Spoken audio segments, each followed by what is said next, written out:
Fundación AISGE presenta Manuela, Dernier rôle parlant, las memorias de Ima de Ranedo, narradas por la autora. El título no es casual. Ima comenzó su trayectoria profesional en París. Llegó a la Ciudad de la Luz a finales de los años 60, procedente de un país que aún no había salido de las tinieblas de la dictadura. Enseguida supo que era donde deseaba estar. Allí se formó como intérprete, se vinculó con gente de teatro de vanguardia, trabajó con rigor desde el compromiso, conoció a sus mejores amigos y se arraizó.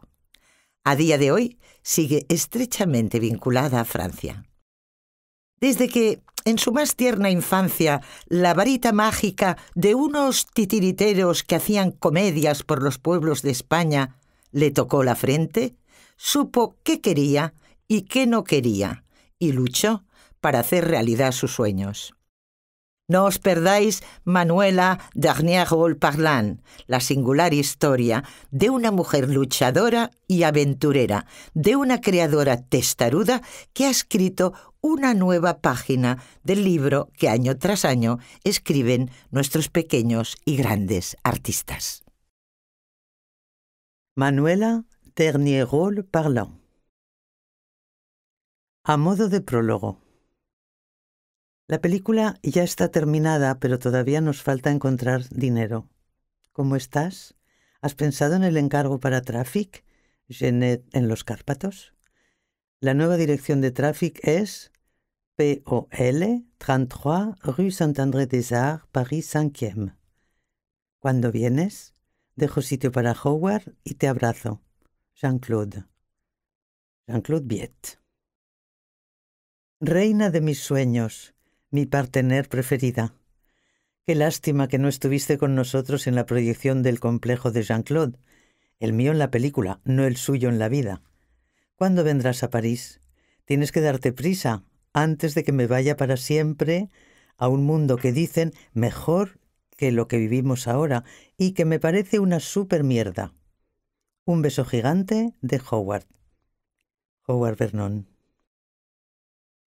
Las dificultades y peripecias vitales para llevar a cabo mi deseo de ser actriz.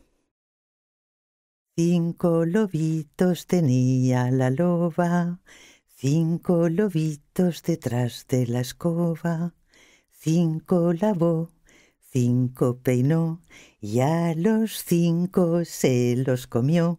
Llegó el lobo enfadado y a la loba mató. Infancia en Loarre. Nací en la clínica del Dr. San Sebastián en Deusto, Bilbao. Según me han contado, cuando mi madre llegó, al ser primeriza, la mandaron a una habitación y allí la dejaron solita pensando que iba para largo. Se daba la casualidad de que también estaba de parto la mujer del director de la clínica a la vez que mi madre. Antes de nacer ya conocí la diferencia de clases. Pasé mis primeros años en un pequeño pueblo de los Pirineos aragoneses. Yo era una niña de ciudad trasplantada al mundo rural y vivía con mis abuelos maternos que me cuidaron y me dieron todo su cariño. Mi vida allí no fue feliz. En las fotos siempre estoy seria. En mi casa siempre había una sensación de tristeza que se agravó más tarde con la muerte de mi padre. Me cuidaban, sí. Que me dieran de comer era lo principal, pero nadie se dio cuenta de que yo necesitaba algo más. El único fue mi abuelo. Me enseñaba cosas que me sacaban de la monotonía diaria, pautada por las comidas y más tarde las comidas y la escuela. Me enseñaba experimentos con la luz solar y me traía unos deliciosos higos blancos de la huerta. Mis abuelos me sobreprotegían y estaban obsesionados para que no enfermara.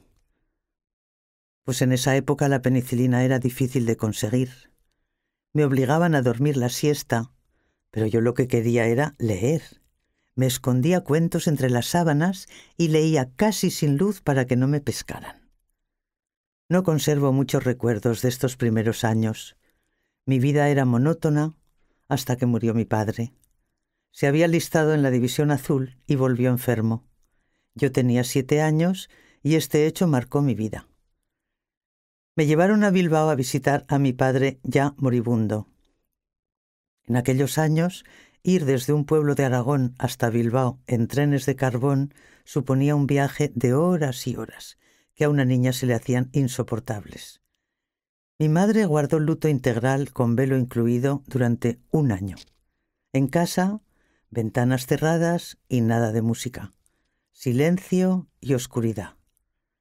Un motivo más para refugiarme en mi mundo imaginario. Pronto un acontecimiento iluminaría mi vida para siempre. Unos gitanos vinieron al pueblo a hacer comedias, como se decía entonces. El alguacil, con su trompetilla, lo anunció repetidamente durante el día. Llegada la noche, cada vecino fue a la plaza con su sillita a ver las comedias. Una emoción desconocida se apoderó de mí al llegar. Lucecitas de colores llenaban el lugar de magia. No recuerdo la función, solo que un hombre y una mujer cantaban y el público adulto reaccionaba a carcajadas. Por lo visto era una canción muy picarona, pero claro, yo no tenía ni idea. Seguía encandilada con las lucecitas felinianas que me hicieron sospechar que existía un mundo de fantasía. Así que de bien pequeña me di cuenta de que la vida real era insufrible y que solo el mundo de la imaginación podía consolarte. En el pueblo había una escuela, una iglesia y Casa Pola, una tienda en la que se vendía de todo, desde carne a escobas o a barcas. La escuela era bastante grande. Mi clase estaba en el primer piso. En el entresuelo estaba el calabozo. De vez en cuando había alguien preso. Recuerdo el miedo que pasábamos. En la escuela trabajaban dos maestras. Doña Juanita, vieja, gruñona y tradicional, y doña Julita, que parecía una estrella de cine, muy guapa con el pelo teñido de rubio platino y vestidos sexys. A una edad en la que necesitas referentes, no debió ser fácil para las niñas contar con modelos tan opuestos. Me gustaba mucho ir a la escuela. Sentía curiosidad por todo y quería aprender. A media mañana se hacía una pausa y nos obligaban a comer un trozo de queso naranja y un vaso de leche en polvo lleno de grumos, gracias al famoso Plan Marshall. Los niños de la posguerra española necesitaban este plus alimenticio para crecer con cierta normalidad. En las casas se escuchaba la radio, a la que se le dedicaba una especie de altar presidiendo la cocina, colgada en una repisa con unas cortinitas que había hecho mi abuela. Era la única distracción a la que tenía acceso. No me perdía ni un solo serial, sobre todo Matilde, Perico y Periquín, y pronto me animé a montar un teatrillo con mis amigas para imitar las historias de la radio. Actuábamos en el rellano de la escalera y las vecinas que asistían a ver la función se sentaban en las cadieras del patio. Eran historias que yo misma inventaba y dirigía. Cobrábamos entrada y con el dinero nos comprábamos chocolatinas. Toda una fiesta. Por no decir cómo excitaban la imaginación otras historias, las que me contaba mi abuelo. Mis abuelos. Mis abuelos fueron los que me criaron con todo su cariño. Mi abuela era alta y realista y mi abuelo pequeñito y soñador. Era republicano y estuvo a punto de ser fusilado. Él era el practicante del pueblo y lo mismo te ponía una inyección que te sacaba una muela con unos alicates y una botella de coñac. También era el barbero y volvía tarde a casa porque los campesinos iban a la barbería de noche. Además, se encargaba de las autopsias. Fumaba mucho, ideales de picadura. Recuerdo que de vez en cuando dejaba de fumar. Mi abuela me contó que cuando practicaba la autopsia a una mujer y veía los pulmones tan limpios, le impresionaba y se alejaba del tabaco por unos días. Mi abuela era una mujer fuerte, valiente y muy realista. Sabía hacer de todo. Salaba los jamones, hacía el pan, confeccionaba las sábanas y cuando se rompían se convertían en fundas de almohada y al final en servilletas o en trapos para el polvo. Cocinaba muy bien y me mimaba con platos deliciosos. Los domingos me preparaba chocolate. Mataba pollos, conejos y patos sin rechistar, bien contenta de tener con qué alimentar a su familia. No olvidemos que la cartilla de racionamiento estuvo en vigor hasta 1952. No le importaba si nos tocaba el turno de salir a regar a las 3 de la mañana, pero se llevaba a un aprendiz de mi abuelo para espantarle las ranas. Mi abuela fue un pilar básico en mi educación. Mi abuelo me contaba unos cuentos maravillosos, la mayor parte de ellos inventados. Seguía un ritual. Antes de irse a dormir, subía a la terraza y se quedaba horas mirando las estrellas, fumando. A veces yo también hago lo mismo. Me vestían como una muñeca, algo inadecuado para un pueblo, vestidos elegantes, bolsito, collar y una pamela. Y, por supuesto, no podía emporcarme, cosa difícil en un pueblo. Me querían mucho. Me cuidaban y protegían, tal vez demasiado. Pero los dos fueron fundamentales en mi educación, nobles y sabios. Una peculiaridad de estos tiempos es que la electricidad del pueblo la controlaba un cacique y la encendía cuando le daba la gana. Recuerdo estar en la cocina al atardecer, esperando que hubiera luz para hacer mis deberes, mirando fijamente la bombilla. Y cuando se ponía roja, feliz gritaba: ¡Que viene la luz! ¡Que viene la luz! También recuerdo con ternura los cabritillos que nacían en casa. Yo jugaba con ellos. Eran preciosos, llenos de vida. Me daban mucha alegría. Hasta que un día desaparecían y nadie respondía cuando preguntaba dónde estaban. Misterios de la infancia y abuso de poder de los adultos. Zaragoza, las monjas. Acabado el periodo de luto, a mi madre se le ocurrió montar una floristería en Zaragoza y llevarme con ella. Pero una reunión familiar hizo trizas su deseo. Dado que en aquella época las viudas tenían mala fama, por aquello de que ya estaban estrenadas, se decidió que había que proteger dos honras, la de mi madre, con 30 y tantos años, y la mía, una chiquilla de 8. La solución fue poner a mi madre a trabajar de telefonista en la Hospedería del Pilar, un hotel frecuentado por militares, obispos y otros especímenes del régimen, dirigido por monjas, y a mí internarme bajo la tutela de otras monjas. O sea, que en mi tiempo libre salía de un convento para ir al otro. Bajo el control del clero, el régimen lo tenía fácil. Te amenazaban continuamente con el infierno. A los 10 años me obligaron a hacer mis primeros ejercicios espirituales. Aún recuerdo con terror las noches de insomnio, pensando que si moría sin confesión, iría directa al infierno. Nunca les podré perdonar que nos aterrorizaran de esta manera. Y no hablemos de los castigos, de rodillas con los brazos en cruz durante horas, y el más sádico de todos, de rodillas con un garbanzo bajo la rótula. A las niñas más frágiles las machacaban. Nos hacían levantar a las 6 de la mañana. Una monja encendía la luz del dormitorio y gritaba: ¡Viva Jesús! Y debíamos contestar a coro: ¡Para siempre en nuestros corazones! No recuerdo que en ningún momento se mencionara nada relacionado con el arte. Solo rezar y estudiar. Me aburría muchísimo y como memorizaba las lecciones rápido, me sobraba tiempo, con lo cual me puse a dibujar. Eso me daba mucha alegría, lo pasaba bien y no molestaba a nadie. Hasta que un día, detrás de mí, oí una monja que decía: «¡Por fin te cacé! ¡Por fin te cacé!».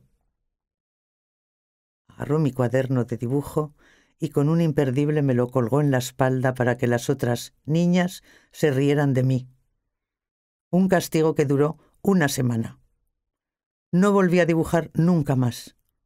Tenía 13 años.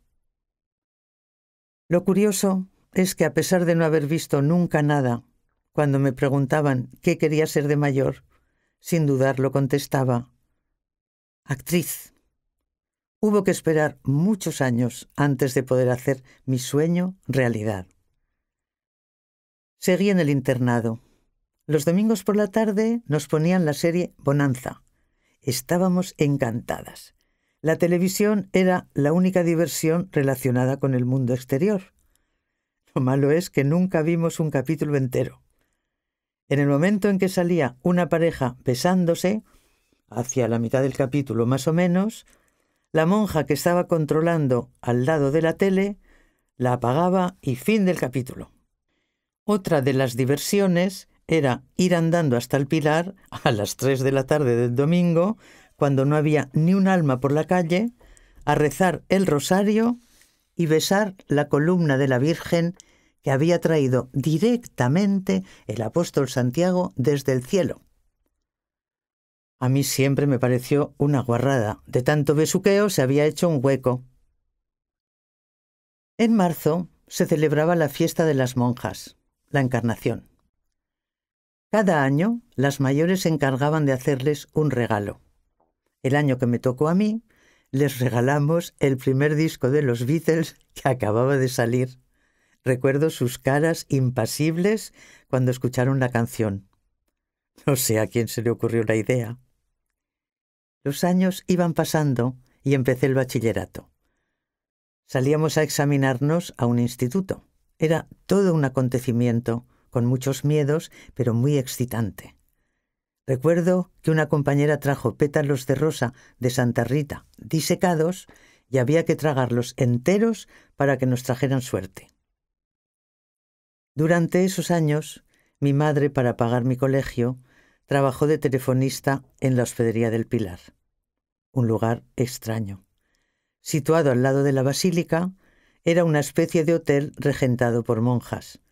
Los huéspedes eran curas, obispos y militares, la flor y nata del facherío reinante.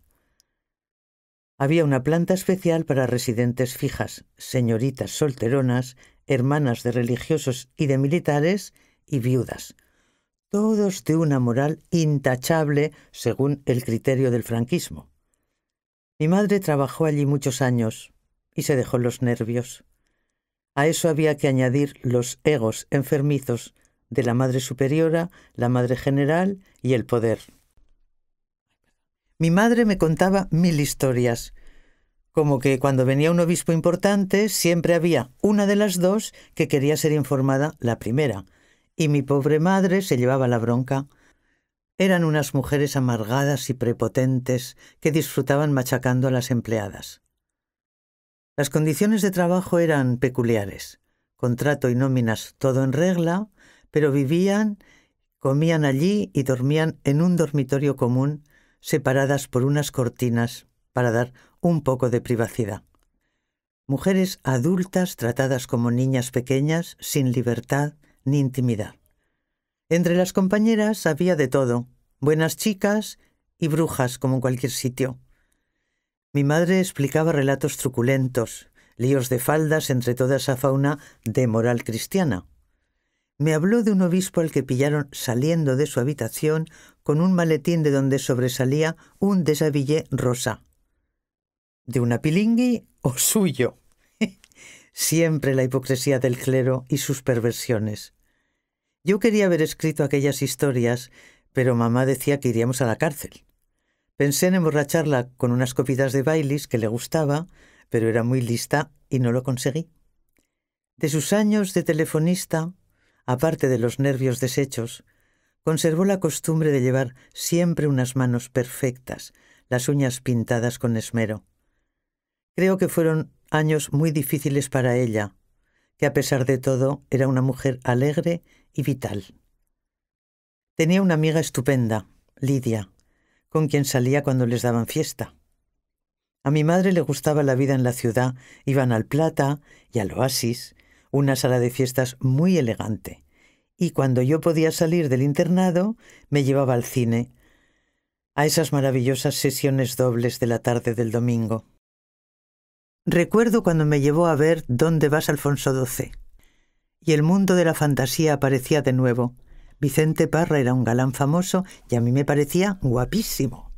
Los decorados, los colores, el vestuario, todo lo veía fascinante.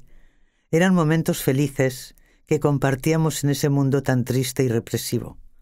También me llevaba de vez en cuando al Plata, un cafeteatro situado en el barrio del Tubo, que años después compraría Vigas Luna. Era un gran café con columnas de espejo y un minúsculo escenario que compartían un guitarrista, un saxo, un batería y la vedette. El repertorio era, digamos, picarón, con canciones tipo La Pulga o Póngame la inyección. Entre el público, soldados con sus enormes abrigos deseosos de ver carne, y en primera fila, abuelos que venían de los pueblos a comprar planta y semillas, y mientras esperaban su autocar, se alegraban el ojo e intentaban meter mano a las vedetes, que siguiendo los gustos de la época eran bastante jamonas.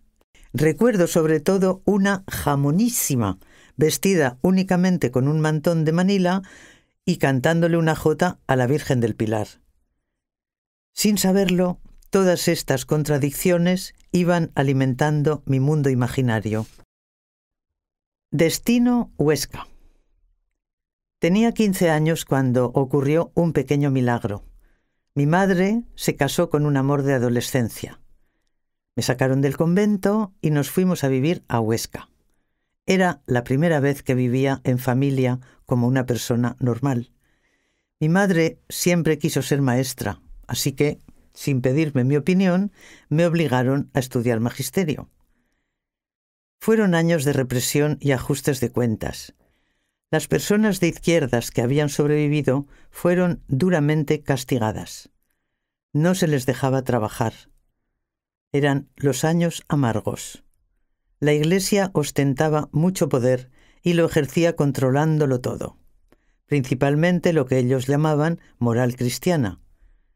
Utilizaban el miedo como arma.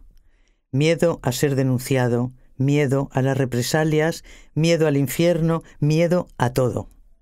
Con esta ayuda, el régimen lo tenía fácil. Todo lo relacionado con el sexo estaba prohibido. Mi educación sexual fue breve. Los hombres son el diablo. Era una época en que las chicas de buena familia se quedaban embarazadas en la piscina y perdían la virginidad montando a caballo o en bicicleta. Durante los años que viví en Huesca descubrí muchas cosas. Era libre de ir o no a clase e hice amigos que montaron un grupo de rock and roll. Yo imitaba a Françoise Hardy, me peinaba como ella y con el grupo cantaba «Tous les garçons et les filles de mon âge». Y mantengo grabadas en la mente las imágenes de los chicos que hacían la mili poniendo una y otra vez en el bar chiquito la canción «Je t'aime, moi non plus» de Gainsbourg. Como ya he dicho, desde que era niña, todo lo artístico me atraía y guardaba en mi corazón el recuerdo imborrable de la troupe de gitanos con sus luces mágicas. Mi madre ya había decidido cómo iba a ser mi vida. Se trataba de conseguir una plaza fija de maestra lo más cerca posible de Huesca, casarme con el rico del pueblo y procrear como una coneja, o sea, prosperar en la vida. Yo no sabía lo que quería hacer. Lo que sí tenía claro es que ese plan no sería nunca el mío. Terminé magisterio y mientras decidíamos qué hacer de nuestras jóvenes vidas, con dos amigas, por pura provocación, nos fuimos a trabajar a la única fábrica que había en Huesca, Meiva, empresa catalana especialista en bañadores y slips. Nuestros padres estaban en shock y lo pusimos todo patas arriba. Las condiciones laborales eran mortales. Había que estar de pie las 8 horas, prohibido hablar, y nos controlaban para que no fuéramos mucho al servicio a sentarnos 2 minutos. El encargado abusaba de su poder y a la mínima nos descontaba dinero de nuestro mísero salario. Toda la plantilla eran mujeres y este estúpido se pavoneaba ante nosotras. La fábrica estaba en las afueras de Huesca, a unos kilómetros de la ciudad. La empresa ponía un autobús para llevar y traer a las empleadas y el transporte se les descontaba del sueldo. Las chicas lo habían aceptado sin rechistar. Nosotras nos negamos y decidimos ir a la fábrica en autostop. Se organizó un pequeño escándalo. Nadie había cuestionado nunca nada. La sumisión era la norma. Y el autostop, peligroso. Una vez más, el poder utilizaba el miedo para controlarlo todo. En las pausas, hablábamos con nuestras compañeras para intentar explicarles lo injusto e inaceptable de nuestros contratos. Pero no querían problemas y necesitaban el trabajo. Los fines de semana, nos contaban, se dedicaban a buscar novio para casarse y dejar la fábrica. Nuestra relación con el encargado era muy tensa. Un día, al darme el sobre con mi salario, vi que me había descontado tanto por faltas que se inventaba el tipejo ese, que le tiré el sobre a la cara y me fui a mi casa. Poco después, mis amigas hicieron lo mismo, pero conseguimos que el autobús lo pagara la empresa. Era el año 1968. Nuestro paso por Meiva dejó huella. Fueron pequeños logros, pero lo importante fue que las chicas descubrieran que luchando juntas se conseguían mejoras laborales. Y ante la presión familiar para que eligiera mi camino, decidí irme a París a estudiar pintura. París, la liberté. Tenía 18 años y me hice rebelde a la fuerza. Necesitaba el pasaporte. Cabe recordar que en aquellos tiempos la mayoría de edad de las mujeres era a los 25 años. Pedí ayuda a mi madre. Por supuesto, se negó. Después de mucho reflexionar, encontré la manera de conseguir mi propósito. Decidí hacer huelga de hambre en casa. Mi madre se puso de los nervios. La tensión duró 3 o 4 días. Cuando ya empezaba a flaquear, por suerte, mi madre cedió. Y en 1969 me fui a París. Nada más poner el pie en la estación de Austerlitz, supe que me quedaría. Viví allí 20 años, los mejores y más plenos de mi vida. Aunque había estudiado francés en Huesca, no entendía nada, sobre todo por teléfono. El dinero que llevaba se acabó en un plis-plas y necesitaba trabajo y alojamiento. Así que me puse a buscar una ocupación de au pair. Descubrí que en las parroquias de los barrios pijos buscaban señoritas españolas católicas para servir. En todos los anuncios se especificaba «jeune fille seule», o sea, que querían chicas jóvenes pero sin pareja. En aquellos años, todas las chachas eran españolas. Mi primer trabajo consistió en cuidar a 3 niños en casa de los marqueses de Astorga. Vivían en uno de los barrios más elegantes de París, en la rue du Grand Lac, en pleno distrito 16. Los niños eran horribles, como sus padres, sobre todo la madre que me utilizaba como criada. Un día, sonriente, me preguntó: «Ima, ¿le ha dicho a su familia que trabaja con gente de la nobleza?» Me quedé sin palabras. Una vez al mes íbamos a un castillo que poseía su madre en Normandía.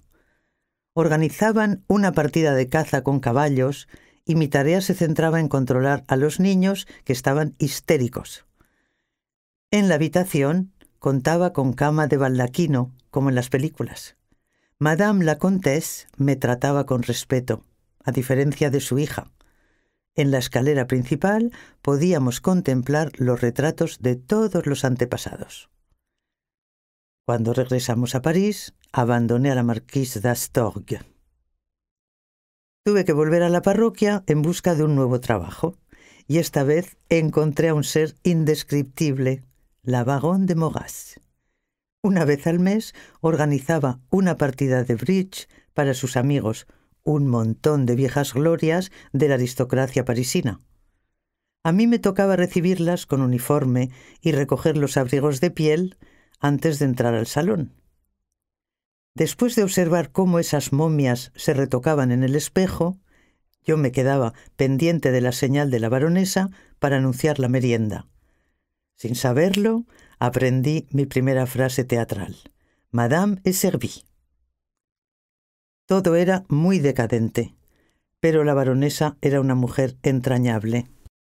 Me contó que el día del entierro de su marido, el barón de Moras, los ladrones aprovecharon para desvalijar el inmueble de arriba abajo. Pensé, qué profesionales. Debían leer Los ecos de sociedad de Le Figaro. Estuve al servicio de muchas de estas madames de lo más variopintas, buenas, malas y tontas. Con todas ellas aprendí cosas interesantes y casi siempre muy teatrales. Para los ricos, el servicio es invisible. Me quedó tan claro que me permití cometer pequeños delitos. Discretamente me llevaba verdaderos tesoros literarios. Poemas de Shelley o todo el teatro clásico en edición bilingüe, francés-griego, francés-latín, sabiendo que si se daban cuenta, nunca imaginarían que la chacha española fuera la ladrona.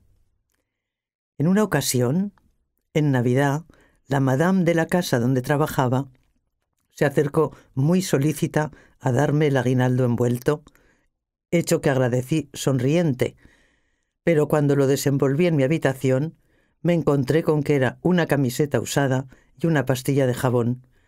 Fue mi última madame. Y vuelta a empezar. Debía conseguir otro tipo de trabajo. Nadia, una amiga francesa, me propuso compartir una minúscula chambre de bonne. Ella estudiaba Bellas Artes y me sugirió trabajar como modelo. Mi nuevo trabajo empezó en la Academia La Grande Chaumière, en Montparnasse, y acabó ni más ni menos que en la Escuela Oficial de Bellas Artes de París. Así que, de un día para otro, me encontré desnuda delante de miles de ojos que me contemplaban para estampar mi imagen en sus telas o modelar sus figuras a partir de la mía. Gracias a mi manera de ser, pronto hice amigos entre los alumnos y, como les echaba el ojo mientras posaba, encontré algunos novios. En invierno pasaba mucho frío y acababa molida, ya que posar como modelo de escultura durante 8 horas deja a cualquiera para el arrastre. Para distraerme, escuchaba las correcciones de los profesores, algunos artistas de renombre, y aprendí mucho sobre arte. En esa época París era una maravilla, lleno de artistas y de fiestas. Con 20 años, un privilegio para una maestra de Huesca. Por fin, mi osadía había obtenido su premio. Saliendo de la tristeza y el abatimiento que se vivía en España, era como pasar del blanco y negro al tecnicolor. Silvia, una chica estupenda con quien había entablado amistad, me habló de una escuela de teatro ubicada en un barrio popular de mayoría comunista a la que ella asistía, el Théâtre École de Montreuil. Era una escuela muy libre y politizada que dirigían 2 personas extraordinarias, Jean Guérin y Jean-Marie Vinoche.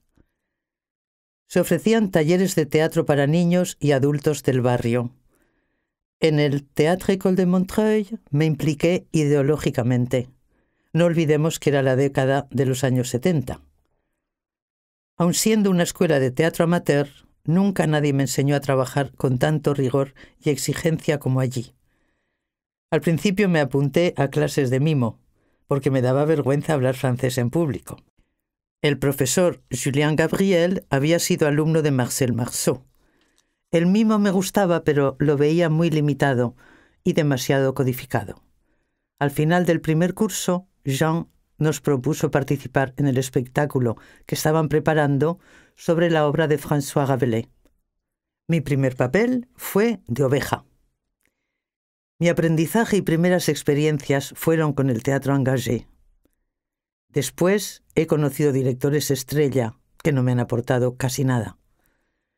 En el Théâtre École de Montreuil trabajábamos a fondo cada autor, leyendo toda su obra y situándola en el espacio y en el tiempo. He mantenido esta buena costumbre, aunque a menudo a mis alumnos y a los actores que he dirigido les pareciera un coñazo. Había aprendido a desenvolverme como actriz de teatro de calle, recibido formación pedagógica que me resultaría muy útil en el futuro, pero mi periplo en la escuela llegó a su fin cuando el director Jean Guérin me planteó la posibilidad de dejar la escuela para seguir mi formación profesional. Al principio me sentí desorientada, pero más tarde comprendí que me hizo un favor. Había llegado el momento de volar por mi cuenta.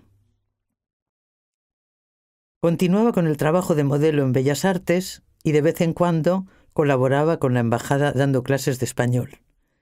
Con mi amiga Evelyn, también alumna del Théâtre École de Montreuil, decidimos seguir formándonos en el Théâtre de Quartier d'Ivry, dirigido por Philippe Adrien, uno de los directores de teatro más interesantes e innovadores de la época en París. Trabajar con él era apasionante y nuestra capacidad como intérpretes alcanzó un nivel de excelencia. A partir de textos contemporáneos y de material onírico, creaba espectáculos insólitos, mágicos. En Ivry también colaboraba el director Philippe Auger, de gran talento. Su método consistía en desnudarte de todas tus defensas para que emergiera la esencia en cada situación. Desgraciadamente, murió joven. El tiempo que pasé en Ivry resultó muy productivo. Allí conocimos alumnos de Mesguich que nos orientaron hacia la Universidad París 8, especializada en arte dramático. Allí gozamos de la fortuna de aprender con profesoras de altísimo nivel como Geneviève Schwebel y Michel Kokosowski, que nos hacían trabajar los clásicos destripándolos. Recuerdo unas brujas del inicio de Macbeth absolutamente enloquecidas. Después vinieron stages puntuales con grandes maestros, de escenografía con Yanis Kokos en el Teatro Nacional de Chaillot, de danza buto con Sankei Juku, de teatro contemporáneo con Jérôme Deschamps. Aparte de las clases, pasábamos el tiempo viendo cine y teatro. Me convertí en rata de filmoteca, donde descubrí el cine de todas las épocas y de todos los países, y disfruté de la gran suerte de asistir a los primeros montajes de Coltés, Pina Bausch y Cantor, y evidentemente Peter Brook en el Teatro Le Boeuf du Nord. Reconozco que fue un privilegio vivir todo esto, bien diferente de lo que el destino había previsto para mí. De París a Delhi en autostop. De pronto, mi vida dio un giro de 180 grados. Unos amigos de Huesca vinieron a verme a París. Me contaron que se iban a la India. Les acompañé a la estación. Al notarme triste, me animaron a viajar con ellos. Sin pensármelo 2 veces, me fui a casa, cogí el pasaporte y 100 francos y me subí al tren. Una vez dentro, me entraron los 7 males. Salimos de París rumbo a Múnich. Viajamos en tren hasta que se nos acabó el dinero en Sofía y continuamos en autostop. Tardamos unos días en llegar a Estambul. Al continuar la ruta, nos enfrentamos a muchas dificultades. Pasábamos por pequeñas aldeas donde no habían visto nunca europeos infieles y nos apedreaban. Y como siempre en la vida, una de cal y otra de arena. Después de lo duro que fue Turquía, llegamos a Irán, donde gobernaba el Shah Reza Pahlavi, gran admirador de Europa y su cultura. Nos aconsejaron ir directamente a la policía cuando llegábamos a una ciudad. Así lo hicimos y fue genial. Nos alojaban gratis en un hotel y nos daban comida deliciosa. Irán fue un pequeño oasis en nuestro viaje y hasta nos pusimos gorditos. Afganistán fue otra historia. Aproveché la posibilidad de compartir intimidad con las mujeres que vestían velo integral de la cabeza a los pies con una rejilla bordada para los ojos.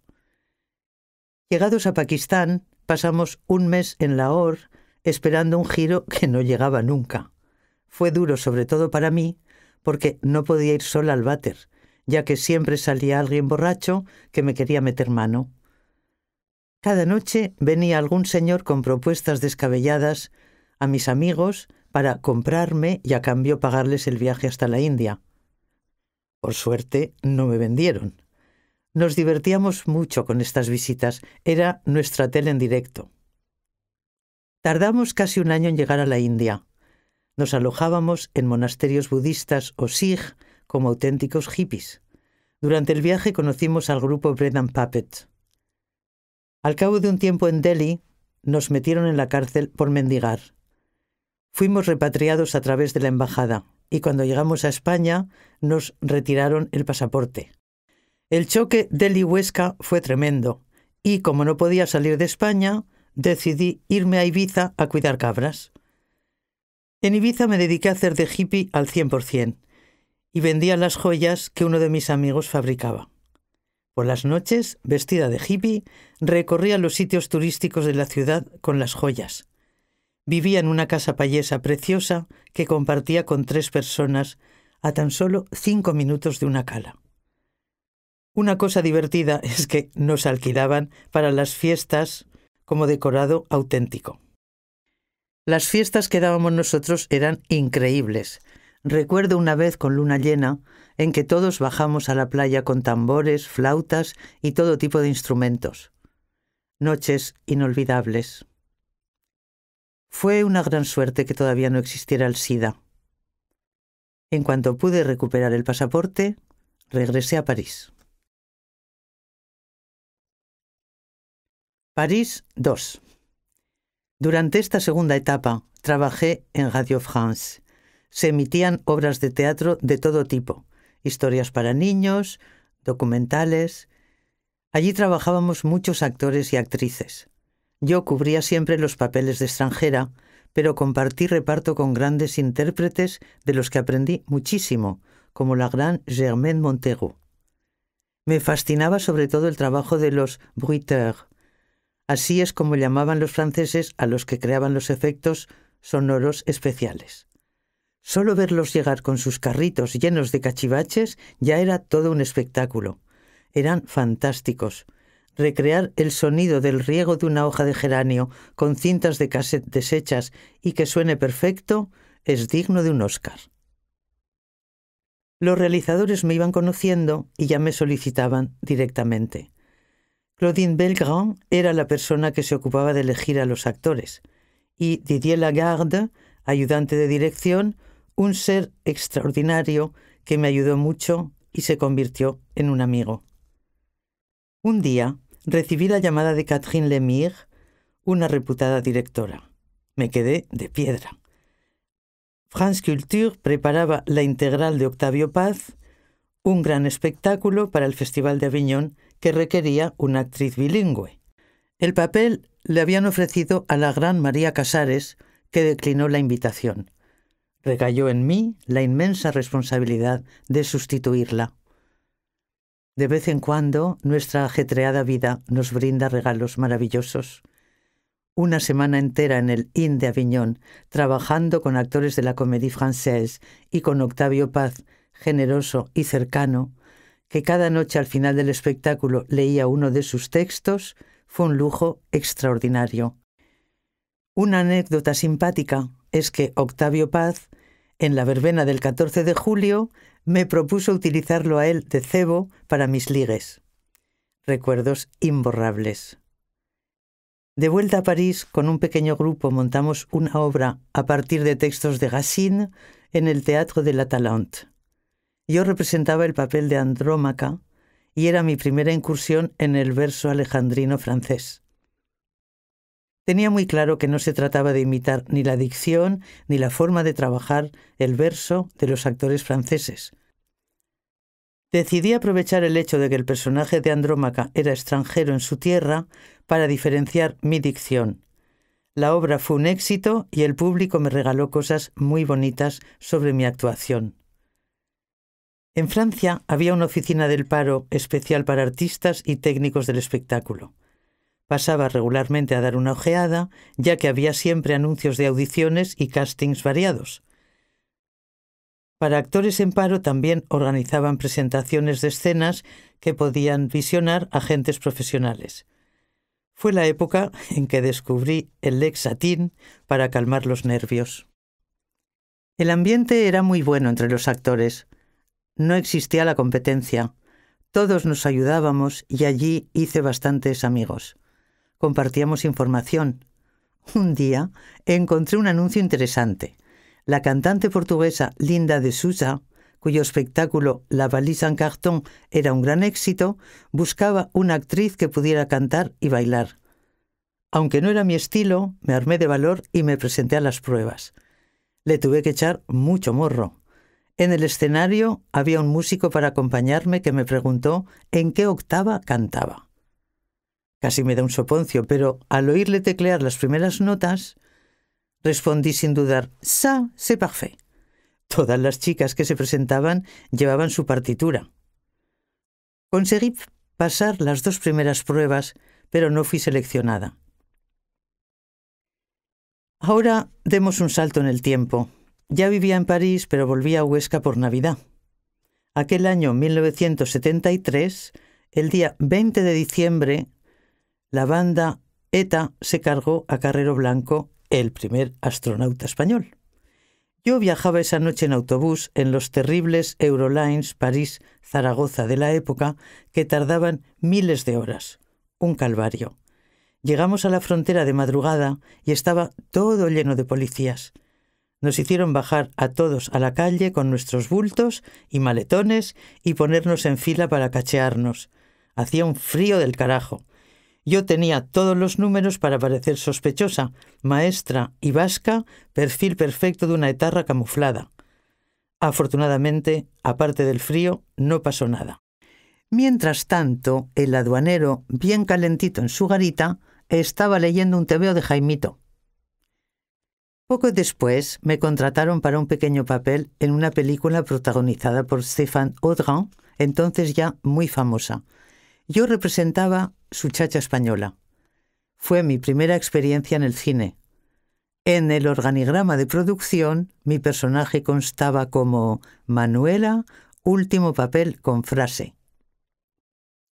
Con toda mi ignorancia, tuve que negociar el contrato. Por eso decidí que a partir de aquel momento mi prioridad sería encontrar a un representante. Con el book bajo el brazo iba recorriendo diversas productoras. Resultaba agotador y emocionalmente muy duro, hasta que un día, en una agencia, un cineasta se interesó por mi book y me hizo muchas preguntas. Me fui contenta a casa. A los pocos días recibí una llamada del director, desconocido para mí, y me anunció que me había escrito un personaje para salir en su próxima película. Pensé que era una broma, pero no lo era. Se trataba de Jean-Claude Viette. Jean-Claude Viette. El cineasta que me había escrito un personaje para su próxima película era Jean-Claude Viette. Yo no lo conocía. Había sido ayudante de Pasolini en Roma y desde 1964 escribía en la revista Cahiers du Cinéma con Eric Romer de redactor jefe. Además de crítico, era un gran melómano y dirigía programas de música clásica en el canal de radio France Musique. No sabía yo entonces que Jean-Claude iba a ser alguien esencial en mi vida. Él me puso mi nombre artístico, Ima de Ranedo. La película era Le Champignon de Carpath y mi personaje se llamaba Ana María, ayudante de Howard Vernon, director de la Compagnie Shakespeare de Poche.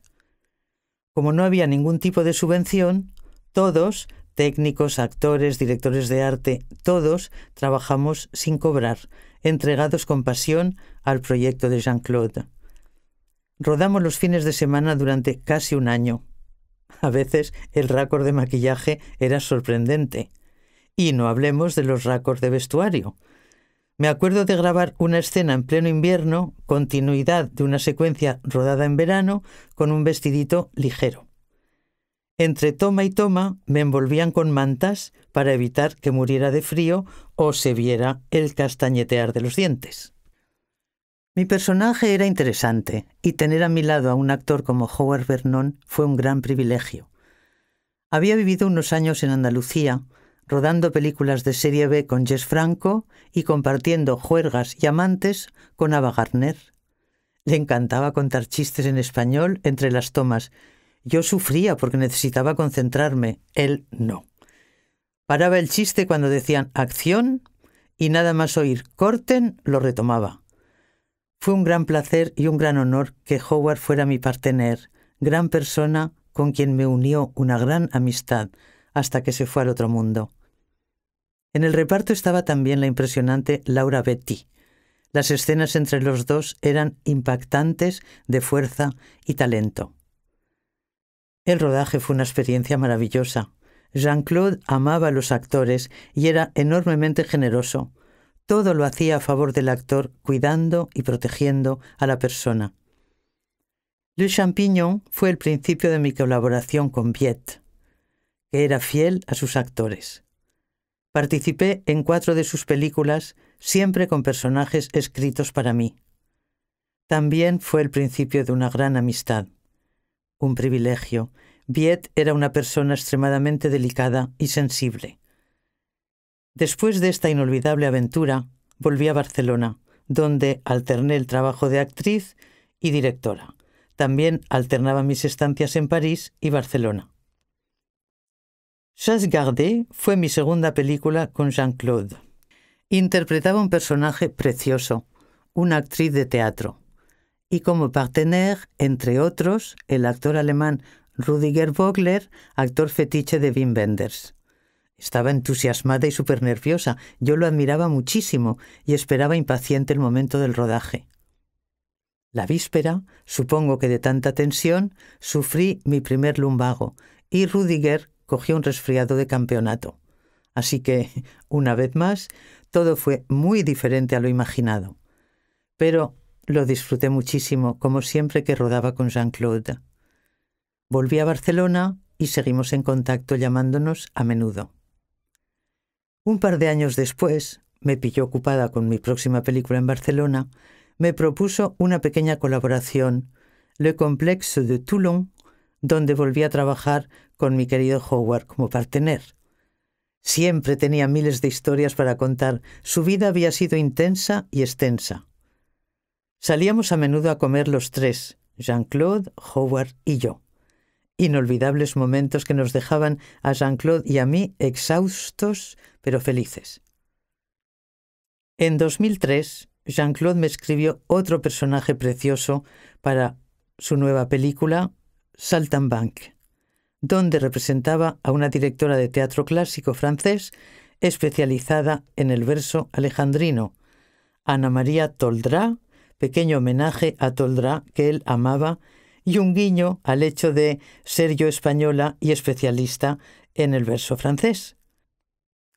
Era el humor discreto y delicado de Jean-Claude.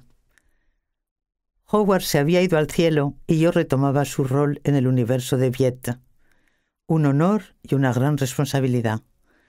Los protagonistas eran Jean Balibar y Pascal Servoux, un joven muy talentoso que ha seguido una gran carrera. También formaba parte del reparto Noël Simsolo, actor y director, colaborador habitual de Caillé, y Jean-Christophe Bouvet, alter ego de Jean-Claude. Rodamos en el pequeño teatro Clavel, que él tanto amaba. Una vez más, fue como un sueño, gracias al talento y generosidad de mi querido amigo. La película se presentó en el Festival de Cannes, en la sección Un certain regard, y tuvo mucha repercusión. Jean-Claude estaba feliz y todo el equipo, evidentemente, pero tantas emociones a alguien tan sensible y delicado como él le pasaron factura. Un infarto acabó con su vida el mes de junio. Tenía 65 años. Fue un gran shock para todos. Cuántas veces en los diversos rodajes que he vivido lo he echado de menos recordando su manera de dirigir con respeto, inteligencia y delicadeza. Siempre hemos pensado, todos los que le amábamos, cuántas películas le quedaron por hacer. Una gran tristeza y un sentimiento de orfandad para siempre. Retorno a España. Teatro Barcelona. Fue en ese momento, con 2 películas a punto de estrenarse en París, que decidí volver a España después de 20 años. Mi madre se había quedado viuda por segunda vez y me necesitaba. Antes de dejar París, fui a vivir un mes a Madrid y otro a Barcelona. Pues no me imaginaba en Logroño o en Teruel, pero guardaba el piso de París. Lo subalquilé a unos japoneses que le hicieron fundas a todo. Estaba impecable. Aunque venía regularmente a visitar a mis padres, desconocía por completo la situación política, social y cultural del país.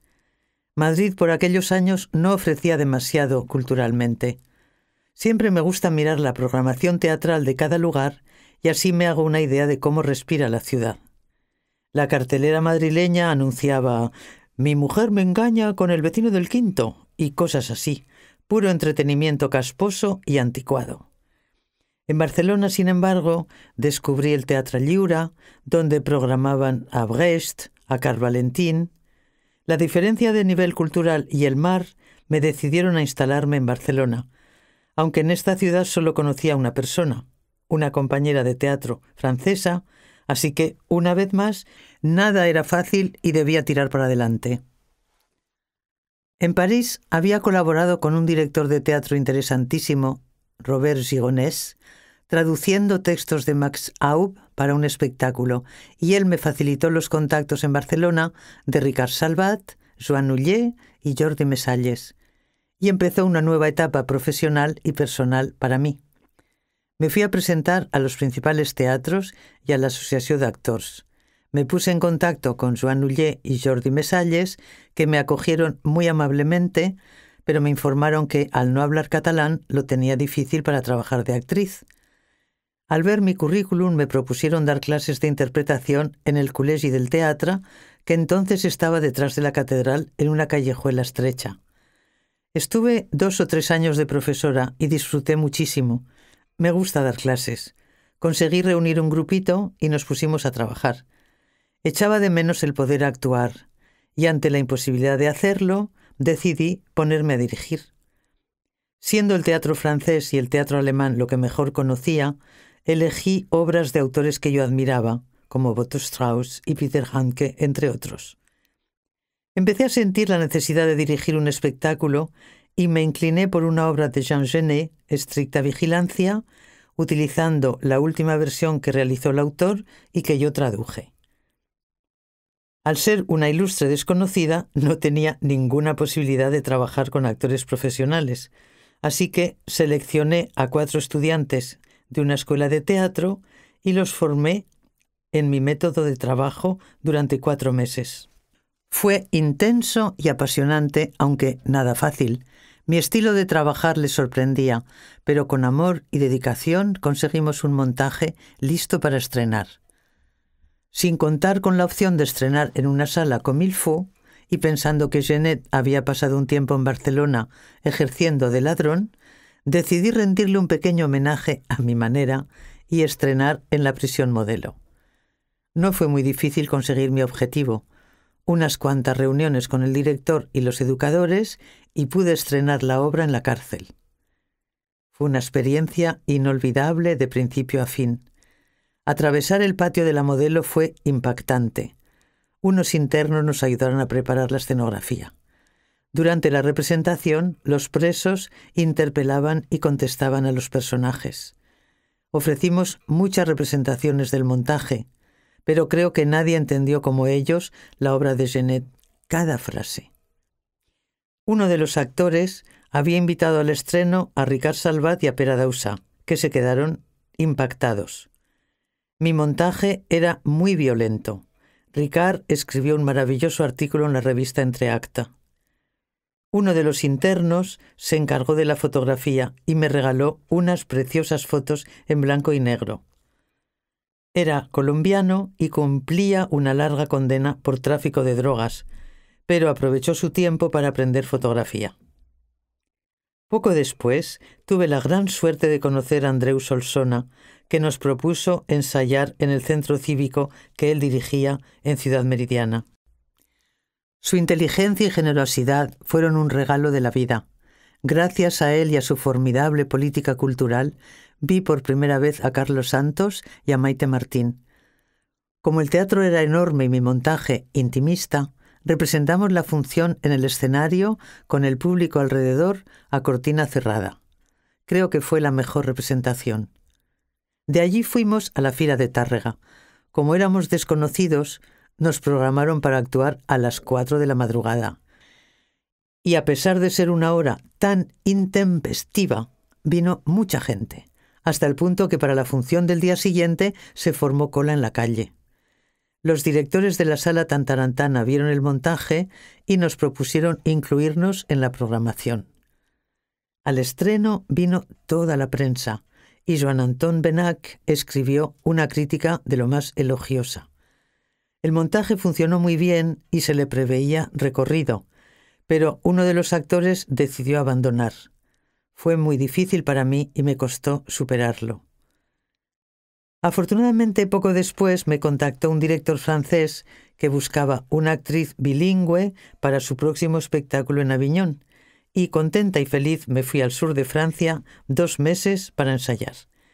Me habían alquilado una casita con jardín para que estuviera tranquila. Se trataba de la obra Mabel de Jorge Goldenberg, gran autor argentino.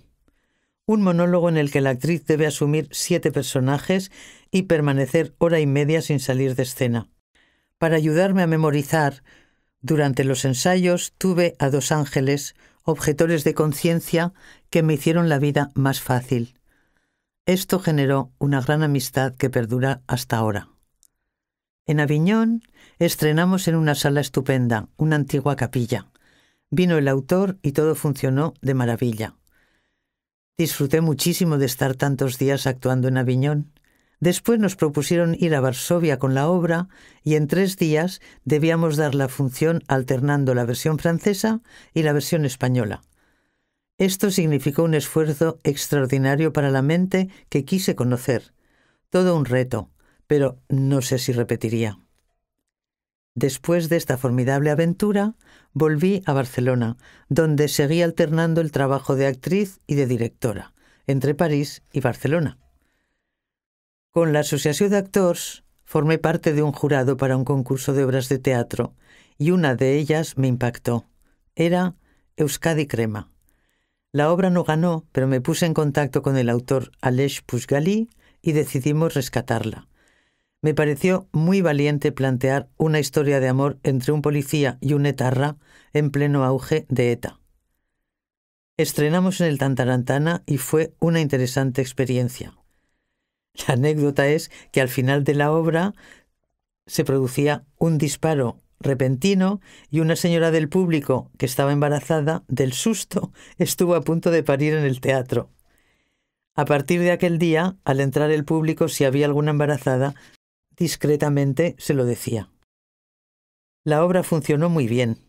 La pena es que no pudimos salir de gira porque el escenógrafo, de cuyo nombre no quiero acordarme, construyó unos muebles tan pesados que era imposible desplazarlos. Me quedaba mucho por aprender. Al día siguiente del estreno de Euskadi Crema, me incorporaba a los ensayos de la Cantatriu Calva de Eugen Ionesco, dirigida por Boris Rothenstein. Pasar de dirigir a interpretar en un día resultó una vivencia destacable. Boris había decidido representar la obra 2 veces en 2 estilos teatrales diferentes. Para los actores era muy divertido, pero el público ocasionalmente protestaba. Cuando veían que volvía a empezar de nuevo se oía «¡Oh, no!». Carla Santos vino a ver la función y dijo que faltaba una 3ª versión, pero necesitábamos una gran concentración para no perder el norte. La verdad es que disfrutamos muchísimo.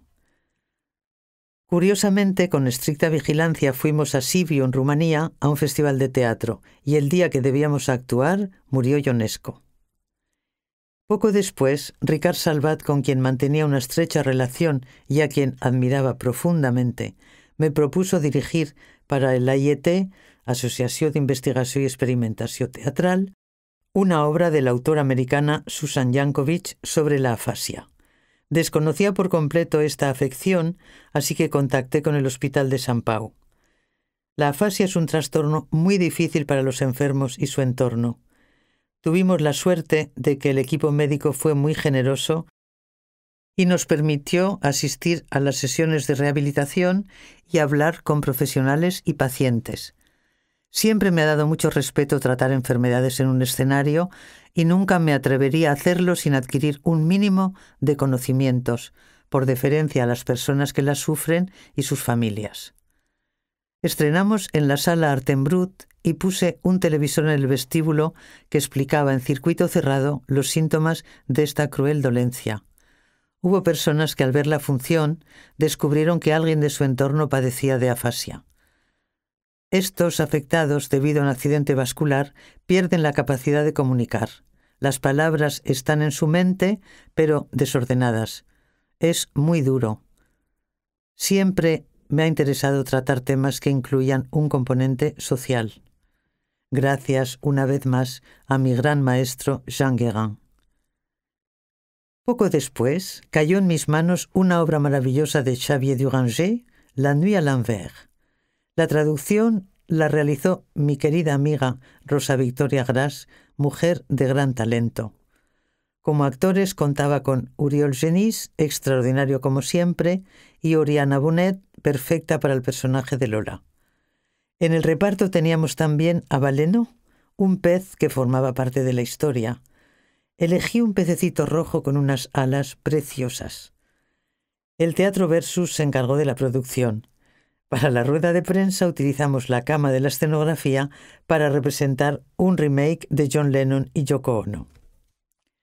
En 2003, el Centro Dramático de Aragón se puso en contacto conmigo para proponerme ser la ayudante de dirección de Félix Prader, director alemán residente en París, para la adaptación de una novela de Javier Tomeo, La agonía de Proserpina. Nos trasladamos a París para ensayar y fue una buena experiencia colaborar en la adaptación codo a codo con Javier, gran autor poco reconocido en nuestro país y gran persona. Extremadamente inteligente y, como buen aragonés, con un gran sentido del humor. Terminados los ensayos, estrenamos en Zaragoza y se hizo una mini gira por Aragón, pero según mi criterio era un montaje demasiado intelectual y el público se quedaba in albis. Poco después llegó mi segundo trabajo como ayudante de dirección de la mano de Ricard Borràs y su productora. Se trataba de la obra de Eric Emmanuel Schmitt, Variaciones enigmáticas, que dirigía Christophe Lidon, y en el reparto Ricard Borràs y Nacho Fresneda, dos grandes. Como el director era francés, aunque los actores comprendían bastante el idioma, pensaron en mí para la ayudantía.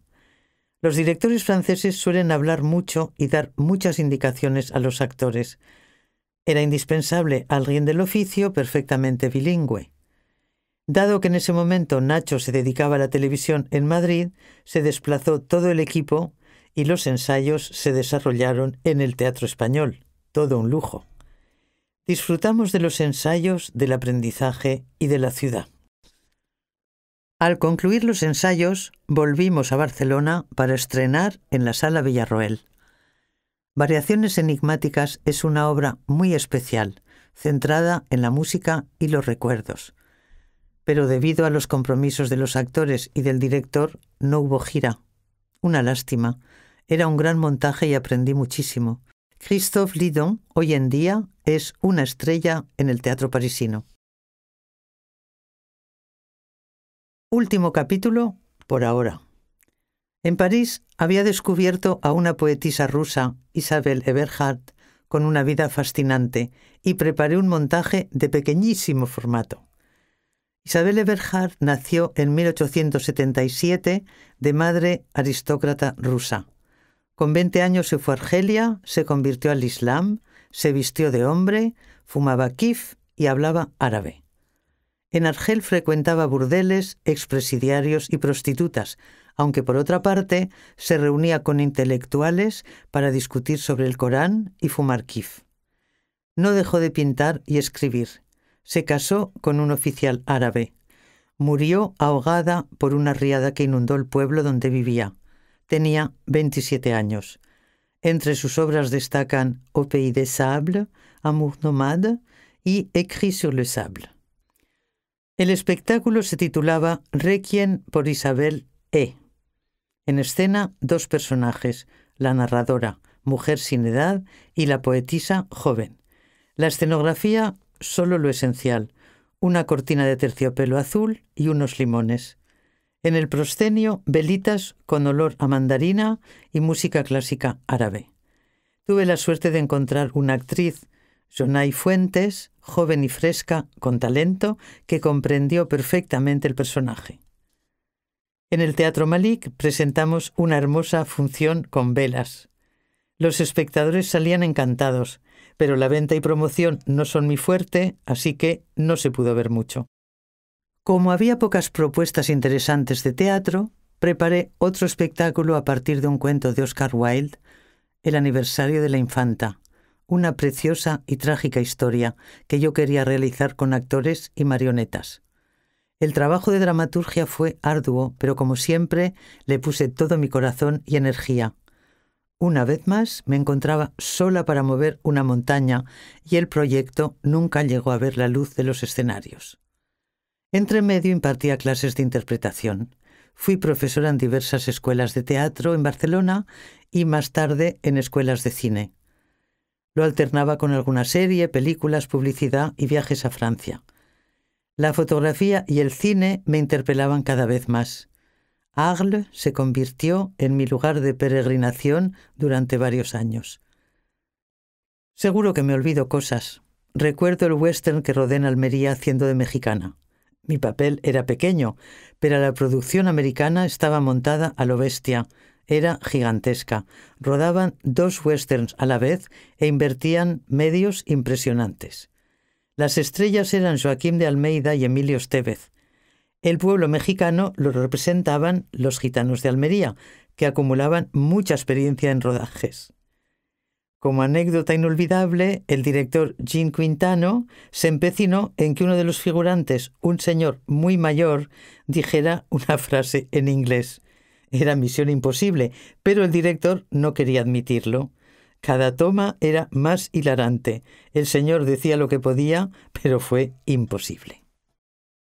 Por mi parte, llevaba mucho tiempo pensando en Dolores Ibárruri, la pasionaria. Quería hablar de la mujer que fue, no del personaje político. Me leí todo lo que existía sobre ella, incluido un artículo muy facha del ABC, pero muy instructivo. Poco a poco fui estructurando el montaje teatral. El primer libro que cayó en mis manos fue Pasionaria y los 7 enanitos, de Manuel Vázquez Montalbán. Interesantísimo y muy esclarecedor. Seguí con la autobiografía de Dolores Ibárruri, El único camino, y gracias a Internet tuve acceso a toda una bibliografía sobre ella. Aunque todos los libros hablaban del personaje político, ninguno de la mujer que fue en realidad, de su vida personal, y eso precisamente es lo que yo quería reflejar. Dolores tuvo 6 hijos, de los que solo sobrevivieron 2, Rubén y Amaya. Tuvo trillizas en el momento de la huelga de Asturias. Su marido, a menudo en la cárcel, y no entraba dinero en la casa.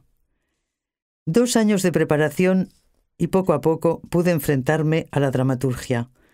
En escena, una máquina de coser Singer, regalo de bodas de su madre, que la ayudó, como a tantas mujeres de esa época, a salir adelante en los momentos difíciles, cuando su marido estaba preso y debía criar a sus hijos. Mi objetivo, muy claro, con la máquina de coser, era rendir homenaje a todas esas mujeres que sacaban adelante a sus hijos cosiendo por las noches y dejándose la vista. Y Dolores, o su representación, en combinación negra, cosiendo y contando su vida. Vivió una existencia durísima, abandonada por su familia, que tenía problemas por su comunismo radical. El espectáculo duraba 1 hora y media y terminaba en el momento en que la pasionaria se preparaba para su primer discurso como diputada. Cuando hubo terminado la dramaturgia, realicé el casting. La primera candidata para representar a Dolores Ibárruri fue Pilar Martínez, gran actriz valenciana, pero se vio obligada a dejar el proyecto por problemas personales. Al casting asistieron unas 20 actrices estupendas y variopintas, como siempre en nuestra querida profesión. Empecé a trabajar con la elegida y parecía que todo iba bien. No es fácil establecer el lazo director-actor cuando los conceptos de cada uno se desconocen. Los ensayos estaban bastante avanzados cuando descubrí que la actriz no me entendía. Tuvimos que dejarlo. Fue muy duro para mí. Había trabajado tanto. Pasó el tiempo y volví a poner en pie el proyecto. Nueva actriz, estupenda y nueva producción. Conseguí ponerme en contacto con el Museo de la Minería de Gallarta, donde se conserva una parte de sus objetos personales, libros, documentos, fotografías y todo tipo de símbolos. Desde el museo se podían ver las minas a cielo abierto, donde trabajó toda la familia de Dolores. Mi intención era estrenar el espectáculo allí, en el magnífico auditorio, con vistas a las minas. Gocé de la oportunidad de conocer a la directora del museo, Maite Brunet, que nos ayudó muchísimo. Otro regalo de la vida. Con ella y con la actriz fuimos a Gallarta, lugar de origen de Dolores, y allí nos acogieron de manera extraordinaria. Maite nos presentó a personas que la habían conocido. Visitamos su pueblo y nos dio acceso a todo lo que había en el museo. Nunca olvidaré su entrega y generosidad. Imbuidas de toda esta información, volvimos a Barcelona y continuamos con los ensayos, pero por razones de salud debí dejarlos. Un mazazo más para este proyecto en el que había invertido tanto esfuerzo y que era tan importante para mí. Obligada por las circunstancias, guardé el montaje en un cajón en espera de tiempos mejores. Para mí el proyecto Dolores solo está dormitando. En algún momento lo resucitaré, tal vez en Francia. En España se mostraba y se muestra escaso interés por la pasionaria. No es ni feminista ni nacionalista y la lucha obrera, hoy por hoy, ya no existe. Nadie quiere ser proletario, todos creen y quieren pertenecer a la clase media. El comunismo es prácticamente inexistente. Pero el proyecto sigue vivo en mí, como los demás durmientes. Tal vez inicie la publicación de un blog donde publicaré todos estos planes, dramaturgia y textos incluidos, por si alguien experimenta el deseo y disfruta de la posibilidad de montarlos. Como decía antes, llevaba un tiempo interesándome por el mundo de la imagen. El teatro me parecía demasiado artificial y el cine permite trabajar mejor el realismo. Hice 2 cursos con Víctor Erice, uno de mis referentes. Su generosidad y talento me ayudaron a descubrir mi nueva pasión por el cine. Así que decidí dejar el teatro por el momento para dedicarme a ella. Mis referentes cinematográficos, además de Erice, son Bresson, Dreyer y sobre todo Tarkovsky. Poco después de los cursos conocí a otro ser maravilloso, Paulino Viota, cineasta y crítico, admirador de Erice. Más tarde realicé un taller con Albert Serra, director de gran talento. Trabaja la luz como nadie. Y llegó la pandemia en 2020. Llevaba años pensando en una historia que viví en la infancia y que me atraía. Mi primer conflicto ético a los 7 años y su resolución. Un buen amigo productor y cineasta francés, Xavier Lavant, se interesó por el proyecto y empezamos a trabajar a distancia hasta construir un dossier para presentarlo a una subvención en Francia. Como las cosas de Palacio van despacio, seguimos perfeccionando el corto y esperamos grabar este año. Es un proyecto sencillo y profundo a la vez. Mi intención es rodarlo de manera realista, como a mí me gusta. Tengo fe absoluta en llevarlo a cabo. Y esto es todo por ahora, amiguitos. Epílogo. La emoción como principal objetivo. La fortuna quiso que mi primer maestro fuera Jean Guérin, hombre comprometido políticamente, 100% brechtiano y seguidor a ultranza de la máxima de Jean Villard, teatro elitista para todos. Él nos enseñó la importancia del teatro como instrumento para mejorar al ser humano, para hacerle consciente a través de la ficción teatral de la realidad social. Sus enseñanzas encontraron eco en mi manera de ser y siempre he dirigido obras con un significado específico. Estricta vigilancia de Jean Genet, estrenada en la Cárcel Modelo de Barcelona. Euskadi Crema de Alex Puig-Gali, sobre la relación amorosa entre un policía y un etarra. Seldenit sobre la fascia, colaborando con afectados y médicos. Y ahora Dolores, montaje sobre la vida personal desconocida de la pasionaria. Cuando yo tenía 5 o 6 años, vinieron al pueblo donde vivía unos titiriteros a hacer comedias, como se decía entonces. A la plaza donde se realizaba el acto, cada espectador traía su silla. Todavía recuerdo las lucecitas felinianas en la noche como algo mágico. Fue un gran descubrimiento para mí. Dentro de la tristeza de esa época, el saber que había un mundo fantástico me fue de gran ayuda, y a partir de ese momento vi muy claro que las personas necesitamos la magia, la ensoñación, el lirismo y la ficción para sobrellevar los avatares de la vida. Y el teatro reúne todos esos elementos. No hay que olvidar que fui niña en una época nefasta, el franquismo en todo su esplendor, y mi madre, adolescente en la guerra civil. Sin un mundo imaginario, la vida era despiadada. A los 20 años, acabados los estudios y ante el triste panorama que me esperaba, decidí irme a París. Allí descubrí los primeros espectáculos de Fernando Arrabal. Recuerdo uno de ellos donde un Cristo en tutú bailaba ballet sin calzoncillos que me escandalizó. Como no disponía de muchos medios, me convertí en rata de filmoteca, lo que me desveló tan joven el mejor cine clásico y moderno. Trabajar de modelo en la Escuela de Bellas Artes me brindó la posibilidad de conocer a los pintores y escultores de vanguardia y escuchar sus correcciones, además de relacionarme con artistas. Con la distancia que da el tiempo, me doy cuenta de lo apasionante y enriquecedor que resultó tener 20 años en esa época en París. Vi a Léo Ferré en la Mutualité, conocí al grupo Bread and Puppet, los primeros espectáculos de Chéreau, Vitesse, Pina Bausch y Cantor. Empecé haciendo mimo ya que no me atrevía a hablar en público, pero pronto el mimo se me quedó pequeño y pasé a estudiar teatro. Bertolt Brecht era el autor preferido de Jean Guérin, y a la vez que aprendíamos, pudimos representar ante el público, además de Brecht, adaptaciones de Zola, Rabelais, Chekhov y Lorca, entre otros. Siguiendo su manera de trabajar, que me ha servido durante toda mi vida profesional, para cada obra nos leíamos toda la producción del autor y descubríamos cómo relacionarlo con su época a nivel histórico y artístico. Y antes de empezar a ensayar en el escenario, dedicábamos mucho trabajo de mesa a asegurar que todo quedara bien claro, tanto la obra como el personaje. El hecho de haberme formado con alguien tan comprometido artísticamente como Jean Guérin hizo mella en mí, en mi manera de ver el mundo. Influyó la exigencia de calidad y rigor artístico que siempre he querido respetar. Al terminar mis estudios, continué formándome con los mejores, Philippe Adrien, Yanis Cocos, Jérôme Deschamps, y aprendí danza buto con Sankei Juku. Gracias a todos estos maestros maravillosos, soy quien soy y como soy. Agradecimientos.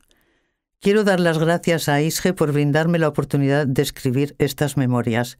Somos contadores de historias, y recordar la mía propia ha sido una aventura apasionante que ha removido muchas cosas olvidadas, emociones y sentimientos. Gracias al buen hacer y sabios consejos de Araceli Bruck. Y sobre todo gracias a Gabriela Lucena, que pensó en mí para esta edición del 7º Taller de la Memoria 2023-2024 y que siempre está dispuesta a ayudarnos con su generosidad, eficacia y cariño. Gracias, querida amiga. Ha sido una gran experiencia. Deseamos que hayas disfrutado de Manuela, Dernier Rôle Parlant, de Ima de Ranedo, con locución dirigida por Pepa Arenós Ardiaca.